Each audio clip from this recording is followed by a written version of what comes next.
என்னாயிற்று அதகம்? ஏன் கவலையாக இருக்கிறாய்? தாங்கள் எங்கே இருந்தீர்கள்? அனைத்தையும் சரி செய்வதற்காக சென்றேன்.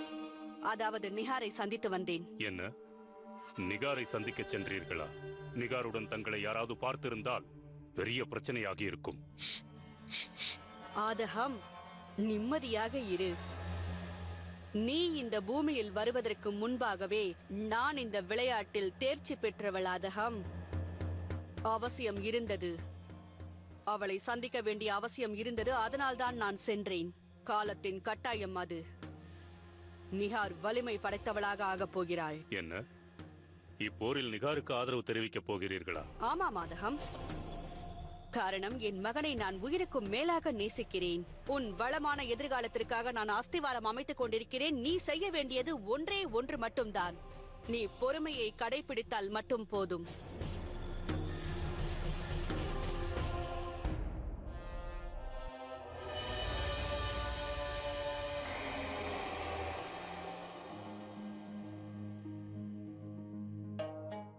இந்த இரவில் உங்கள் அனைவரையும் அழைத்ததற்காக நான் முதலில் மன்னிப்பு கேட்கிறேன். எங்கு போருக்காக வந்திருக்கிறோம், அதற்கு நாம் ஆயத்தமாகிவிட்டோம் என்றும் ஒப்புக்கொள்கிறேன். இருந்தாலும் எனக்கு ஒரு சந்தேகம். என்ன இருந்தாலும் நிகார் எனது சகோதரி. அவர் உடம்பிலும் என் தந்தையாரின் ரத்தம் தான் பாய்ந்து கொண்டிருக்கிறது. இதில் மாற்று கருத்து இருக்க முடியாது. அதனால் இறுதி முயற்சியாக இந்த போரை நான் நிறுத்த விரும்புகிறேன். ஏனென்றால் போரால் யாரும் எதுவும் சாதித்ததில்லை. அது மட்டுமல்ல, பேகம் மகாச்சூச்சக்கும் எனது தாயார் போன்றவர் மிர்சா ஹக்கீமின் சொந்த தாயார் ஆவார். ஒரு மகன் தன் தாய்க்கு எதிராக வீர வாளை உயர்த்துவதில் எனக்கு நாட்டமில்லை. ஜலால், நீ எவ்வளவு கவலையில் இருக்கின்றாய்? மகாராணியாரே, ஷெஹன்ஷா ஒரு மாபெரும் வீரர். அவர் எவ்விதமான மனச்சஞ்சலங்களையும் எளிதில் சமாளித்துக் கொள்ளக்கூடியவர். எவ்விதமான சூழ்நிலைகளையும் அவரால் சமாளிக்க இயலும். உண்மை என்னவென்றால், அவரை தவிர வேறு யாரும் இதை செய்ய இயலாது. எது சரி எது தவறு என்று ஷெஹன்ஷா முடிவெடுக்கக்கூடியவர். மக்களுக்கு அவர் மீது நம்பிக்கை உள்ளது, எங்களுக்கும் தான். அவர் அல்லாவின் பிரதிபிம்பம், அக்பர். எந்த சூழ்நிலையிலும் தன் கடமையை நிறைவேற்றக்கூடியவர். ஷெஹன்ஷா, தாங்கள் எடுக்கும் எந்த முடிவிலும் தங்களுக்கு சந்தேகம் இருக்கவே கூடாது. எனது முடிவுகளில் எனக்கு எந்த சந்தேகமும் இல்லை. அதனால்தான் என் நாட்டு மக்களை காப்பாற்றுவதற்காக போரிட இங்கே வந்திருக்கிறேன். இருப்பினும் என் மனதில் இறுதியாக ஒரு முறை முயற்சித்து பார்க்கலாம் என்று தோன்றுகிறது. அதனால் கடைசி முறையாக என் சகோதரியோடு நான் பேசி பார்க்க வேண்டும் என்று நினைக்கிறேன். ரத்தம் சிந்தாமல் இதயத்தை வெல்ல வேண்டும் என்று ஆசைப்படுகிறேன். அதற்கு வாய்ப்பு இருக்குமானால் நீங்கள் இந்த போரை தடுப்பதற்கு அவசியம் முயற்சி எடுத்தாக வேண்டும் ஷெஹன்ஷா. யுத்தத்தில் யார் வென்றாலும் தோற்றாலும் அதன் பாதிப்புகளை அனுபவிக்க வேண்டியது மனிதர்கள்தான். யுத்தத்தில் இறப்பவர்கள் ஒருவருக்கு தந்தையாகவோ தம்பியாகவோ அண்ணனாகவோ கணவராகவோ இருப்பார்கள். தங்களுடைய இந்த ஒரு முயற்சியால் அனைத்தையும் தடுக்க முடியும் என்றால் அவசியம் நீங்கள் இந்த முயற்சியை மேற்கொண்டாக வேண்டும் ஷெஹன்ஷா. மன்னிக்க வேண்டும் ஷெஹன்ஷா, இந்நேரம் நாம் இதை பற்றி யோசிப்பது என்பது தவறாகும்.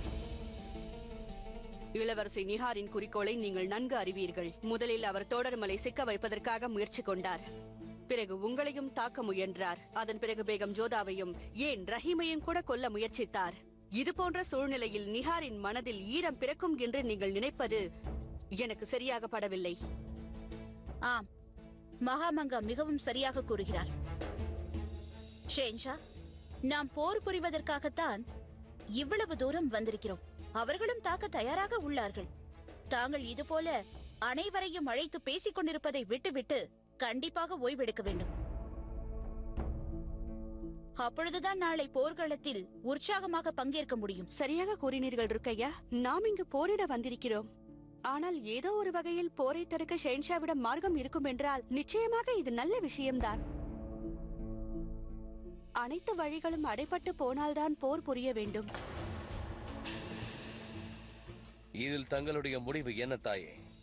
ஜலால், இதோ பரப்பா, கடைசியாக நீ ஒரு முயற்சி செய்ய நினைக்கிறாய் என்றால் அவ்வாறே நீ செய்யலாம்.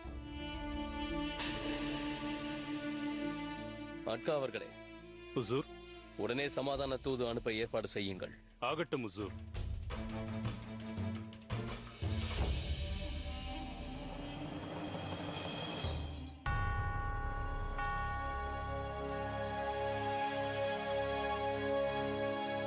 எனக்கு உயிர் கொடுத்த என் தந்தை ஹுமாயூன் பாஷாவின் மீது ஆணை, இந்த வாளை கொண்டு வாழ்க்கையில் உங்களுக்கு நடந்த அநியாயத்திற்கு நான் பழி வாங்கியே தீருவேன். இது சத்தியம் தாயே.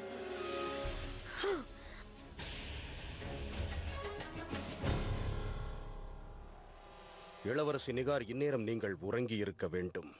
நான் முன்பே உங்களிடம் கூறியிருந்தேன், ஜலாலை பழிவாங்கிய பிறகுதான் நான் ஓய்வெடுத்துக் கொள்வேன்.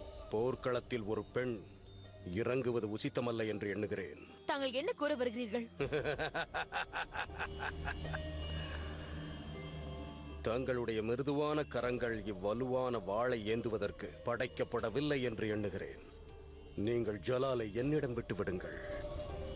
உங்கள் பங்கிற்கு நான் அவனை பழி வாங்கி விடுகிறேன். இப்பொழுதும் நான் போருக்கு தயாராகவில்லை என்று தோன்றுகிறதா? ஒரு விஷயத்தை நன்றாக கேட்டுக் கொள்ளுங்கள் அபுமாலி அவர்களே. ஜலால் என்னுடைய இறை. அவனை நான் தான் வேட்டையாடுவேன். புரிகிறதா?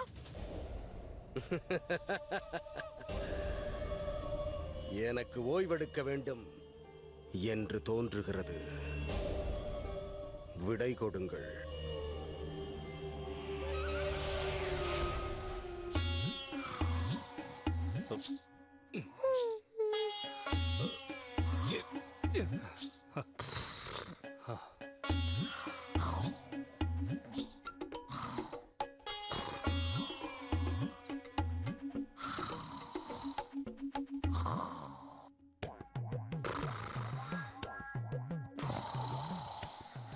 அல்லாஹ். ஆதகம்,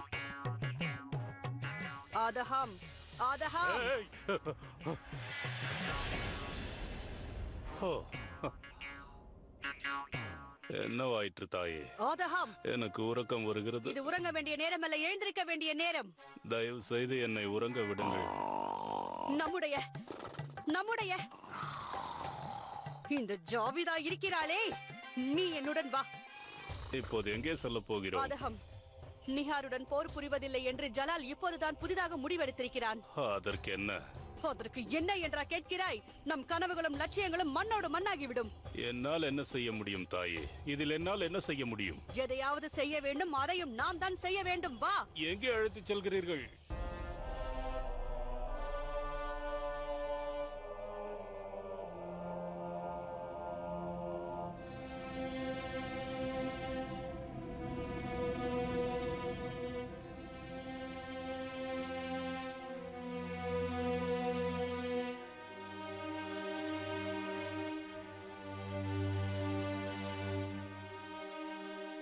அந்த குதா கருணித்தை என்னை இந்த கவசத்தை அணிய விடாமல் செய்ய வேண்டும்.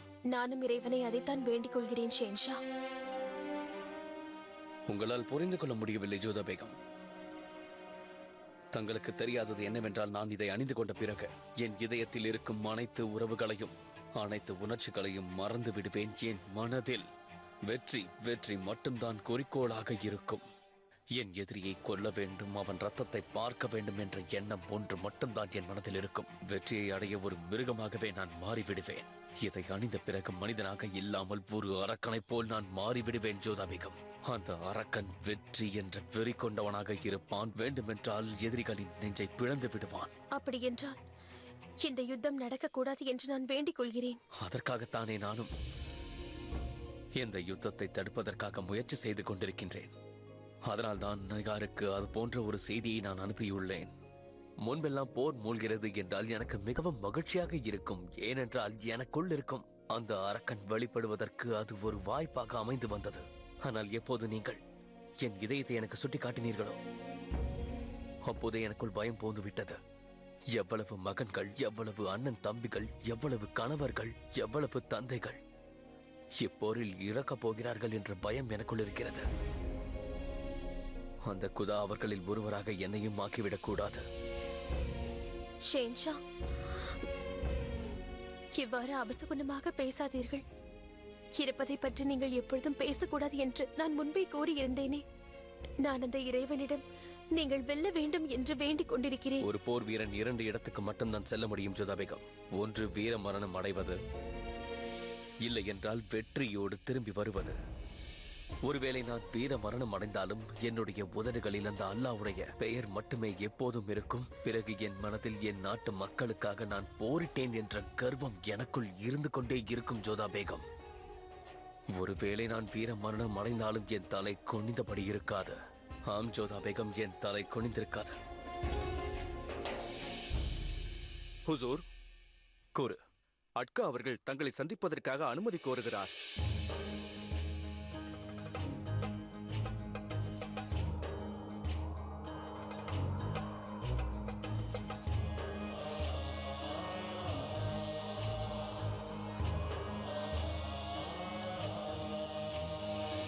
ஹுசூர், தங்கள் உத்தரவுப்படியே மடல் தயாராகிவிட்டது. மிக்க நன்றி.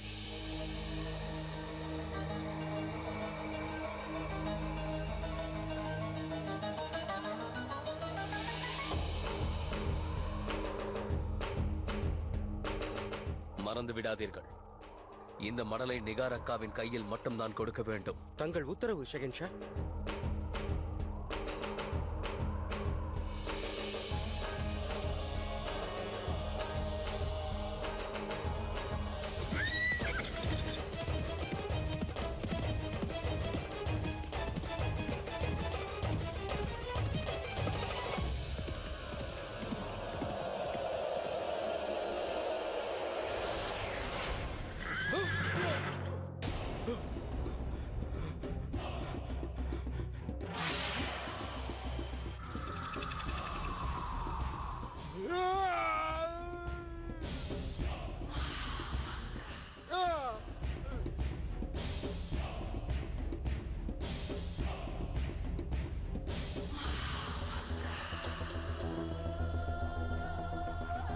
காலம் சென்ற நமது தந்தையார் உங்களுக்கு ராஜ்யத்தை அளிப்பேன் என்று கூறியிருந்த வாக்கு எனக்கு தெரியவில்லை என்பதை நினைத்து வருத்தமாக இருக்கிறது. ஆனால் அந்த வாக்கை நான் நிச்சயம் நிறைவேற்றுவேன். இதை நான் உங்களுக்கு இந்த தருணத்தில் சத்தியம் செய்து கூறுகிறேன். நீங்கள் என்னுடைய சகோதரன் சகோதரிக்கிடையே போர் மூழ்வதில் எனக்கு உடன்பாடில்லை. அது மட்டுமல்ல, உங்களது தாயாரை நிச்சயம் கண்டுபிடித்து அவர்களது உரிமையை மீட்டு தருவேன் என்று நான் வாக்களிக்கின்றேன். இதை என்னுடைய பலவீனமாக மட்டும் எண்ணி விடாதீர்கள். என் சகோதரி மேல் இருக்கும் பாசத்தை தான் இது காட்டுகிறது. தங்களுடைய பதிலுக்காக காத்திருக்கும் தங்களுடைய சகோதரன் ஷெஹன்ஷா ஜலாலுதீன் முகமது அக்பர்.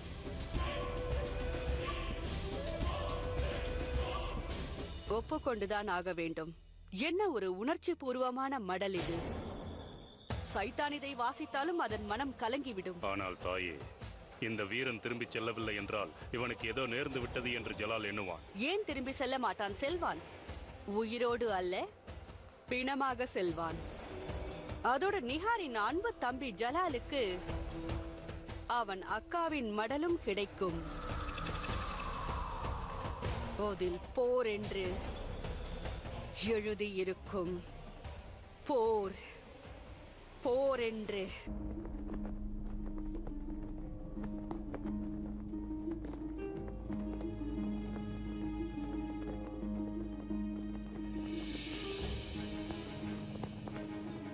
அனுப்பிய மடலுக்கு இன்னும் ஏன் பதில் வரவில்லை?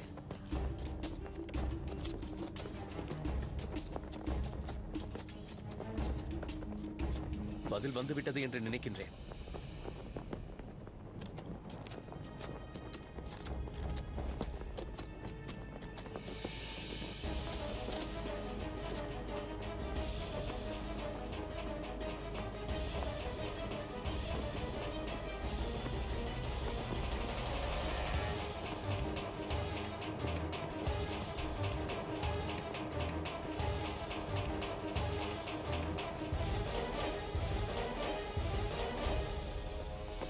யா அல்லாஹ், நான் காண்பது நிஜமா? இவனை கொன்று விட்டார்களா? இது போர் தர்மத்திற்கே எதிரானதாகும். செய்திகளை எடுத்து செல்பவர்களையோ எடுத்து வருபவர்களையோ கொல்வது முறையல்ல.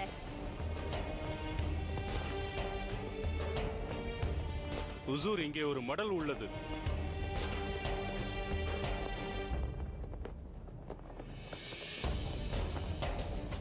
ஹுமாயூன் வம்சத்தை சார்ந்த ஒருவன் இந்த அளவிற்கு கோழையாக இருப்பதை நினைத்து நான் வெட்கப்படுகிறேன். போர்க்களத்திற்கு வந்த பிறகு திரும்பிச் செல்வது வீரம் அல்ல, யுத்தம் நடந்தே தீரும். ஜலால், உன்னிடம் எதையும் நான் பெற்றுக்கொள்ள மாட்டேன். எனக்கு உரிமை உள்ளவற்றை உன்னிடமிருந்து நான் பறித்துக் கொள்வேன். இளவரசி நிகார்,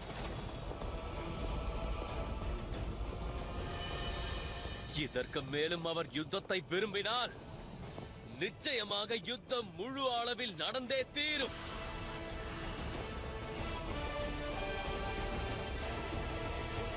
நாம் அனைவரையும் வெட்டி வீழ்த்துவோம். போருக்கான ஏற்பாடு செய்யுங்கள் அவர்களே.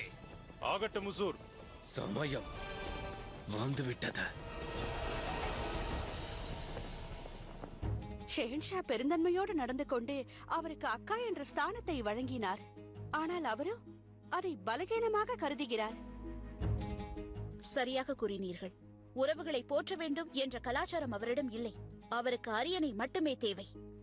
போகட்டும், இதுவும் ஒரு வகையில் நல்லதுதான். இனி ஷெஹன்ஷா இந்த போரில் முழு கவனம் செலுத்தி போரிடுவார். அந்த நிகாரை எதிர்த்து வாளை ஓங்கும் போது அவர் யோசிக்கவே மாட்டார்.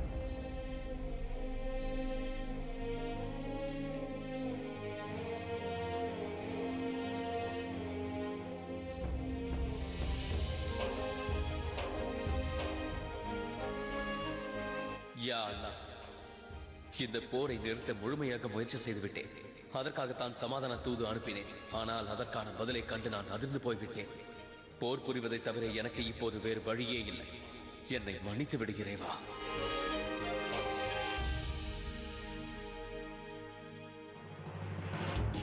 நிகாருடைய குற்றங்களுக்கு இனி மன்னிப்பு இல்லை. அவர் தன் இளைய சகோதரரை மட்டுமல்ல, முகலாய பேரரசின் ஷெஹன்ஷாவையும் அவமானப்படுத்தி விட்டார். அதற்கு அவருக்கு பாடம் கற்றுக் கொடுத்தே தீர வேண்டும். நீங்கள் கூறுவது முற்றிலும் சரி. இனி இந்த யுத்தத்தை தடுக்க நம்மிடம் வேறு எந்த வழியும் இல்லை. ஒரே ஒரு வழிதான். நிகார் தன் அகங்காரத்தை விட்டுவிட்டு சகோதரனை ஏற்க வேண்டும். இனி இது போன்ற பேச்சுகளால் ஒரு லாபமும் இல்லை. அந்த நிகார் அகங்காரம் கொண்டு சூரியனை கையால் பிடித்து விடலாம் என்று எண்ணிவிட்டார். இனி அவளுடைய தோல்வியை எந்த சக்தியாலும் தடுக்க இயலாது.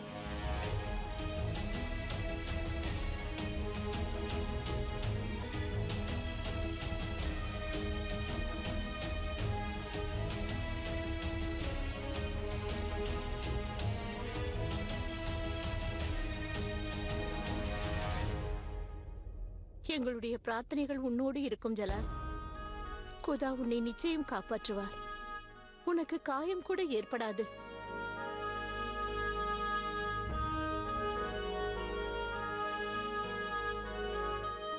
அது உண்மை என்றால் உங்கள் பிள்ளை மீதும் அந்த அல்லாவின் மீதும் நம்பிக்கை இருக்கும்போது எதற்காக உங்கள் கண்கள் கலங்கி இருக்கிறது தாயே?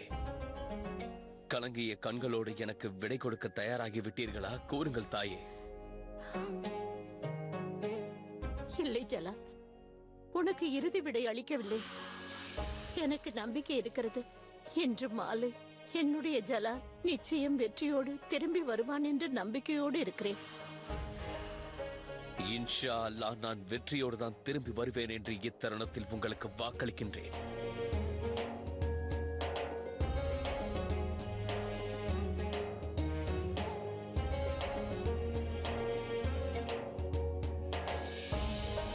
சலீமா பேகம், இன்று உங்களது துணை எனக்கு மிகவும் அவசியம்.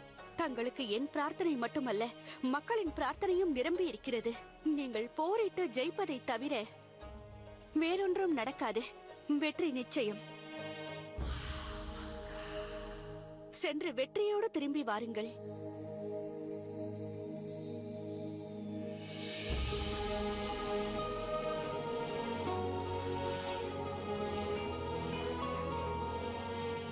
அல்லாவிடம் நான் எவ்வளவு வரங்களை வாங்க வேண்டுமோ அத்தனையையும் வாங்கிவிட்டேன் ஷெஹன்ஷா.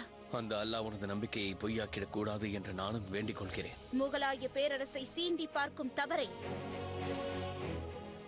அந்த தவறை செய்தவர்கள் தான் இனி நம்பிக்கை இழக்கப் போகிறார்கள். தங்கள் கருணையை பலவீனமாக நினைத்தவர்கள் உயிர் பிச்சை கேட்பார்கள். செல்லுங்கள் ஷெஹன்ஷா, அவர்களுடைய திமிரை உங்கள் வாளை கொண்டு அடக்கிவிட்டு வாருங்கள். இன்ஷா அல்லாஹ்.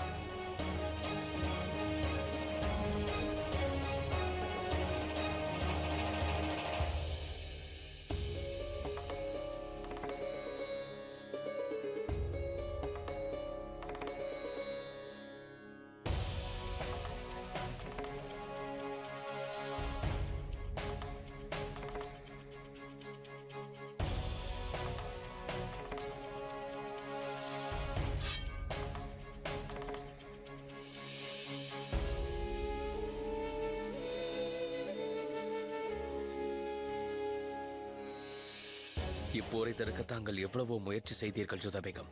நானும் தான். ஆனால் போர் மூண்டுவிட்ட இத்தருணத்தில் நான் உங்களுக்கு வாக்களிக்கின்றேன். நான் வெற்றியோடு தான் மீண்டும் இங்கு திரும்பி வருவேன் ஜோதா பேகம். நல்லபடியாக உங்களிடம் திரும்ப வருவேன். நீங்கள் திரும்பி வந்தே ஆக வேண்டும் ஷெஹன்ஷா. எனக்காக மட்டுமல்ல, எங்கள் அனைவருக்காகவும், உங்கள் பிரஜைகளுக்காகவும். இன்ஷா அல்லாஹ் அவ்வாறே நடக்கும். அல்லாஹ் ஹாஃபிஸ்.